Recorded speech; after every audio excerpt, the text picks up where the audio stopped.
पिता ने देबारी स्थित निजी स्कूल पर लगाया बेटी को बिना वजह निकालने का आरोप। स्कूल पर कार्रवाई की मांग को लेकर कलेक्ट्रेट में कलेक्टर को सौंपा ज्ञापन। शंकरलाल सुथार ने बताया कि उसकी बेटी देबारी सर्कल स्थित पायोनियर पब्लिक स्कूल में पिछले 1 साल से पढ़ रही थी। सुथार ने बताया कि जब उसने स्कूल प्रशासन पर सवाल पूछा तो स्कूल प्रशासन ने बेटी को टीसी देते हुए स्कूल से निकाल दिया। सुथार का कहना है कि स्कूल प्रशासन द्वारा इस प्रकार बिना किसी कारण की उसकी बेटी को स्कूल से निकालना बिल्कुल गलत है। इस पर सुथार ने पूर्व में इसकी शिकायत सीडीओ कार्यालय और डीईओ कार्यालय में भी की, लेकिन अभी तक स्कूल प्रशासन पर किसी भी प्रकार की कोई कार्रवाई नहीं की गई। इसी के चलते आज उसने कलेक्ट्रेट में जिला कलेक्टर को ज्ञापन सौंपकर मामले में उचित कार्रवाई करने की मांग की है। मेरा नाम शंकर सुथार है, शंकर लाल सुथार है। मेरा निवास महावीर रेजिडेंसी देबारी चौराहे रहता हूँ। मेरी बच्ची यहाँ पाइनर पब्लिक स्कूल जो देबारी में है वहाँ पे पढ़ रही थी पिछले 1 साल से, लेकिन कुछ कारण ऐसे हुए तो मेरा कुछ एक सवाल था बीच में स्कूल की छुट्टियों के बाद में, गर्मियों की छुट्टियों के बाद में एक सवाल था, तो मैंने उनसे पूछ लिया। तो उस सवाल पूछते ही मेरे बच्ची को टर्मिनेट कर दिया, टीसी दे दी।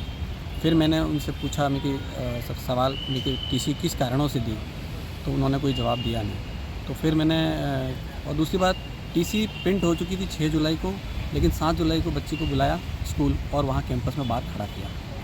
तो मेरा यही उन स्कूल वालों से यही एक सवाल है कि टीसी देनी थी तो आप मुझे फ़ोन करके मुझे बोल देते, मैं आके ले लेता, मुझे उसमें कोई प्रॉब्लम नहीं थी। लेकिन आपने टीसी प्रिंट करने के बाद मेरे मैंने आप जब मिलने आया और जब मैं मिलने आया वहाँ पे 10 मिनट वार्तालाप हुआ और मुझे आपकी भावनाओं से लगा कि आप नहीं पढ़ाना चाहते, और मेरा जैसे बोलना हुआ और आपने मुझे एकदम हाथ में पकड़ा दी टीसी। मेरा बोलना हुआ कि टीसी प्रोसेस कर दीजिए, उतनी देर में तो मुझे हाथ में दे दी। तो मुझे इसी चीज़ का थोड़ा दर्द है कि बच्ची को वहाँ बुला के क्यों जलील किया गया।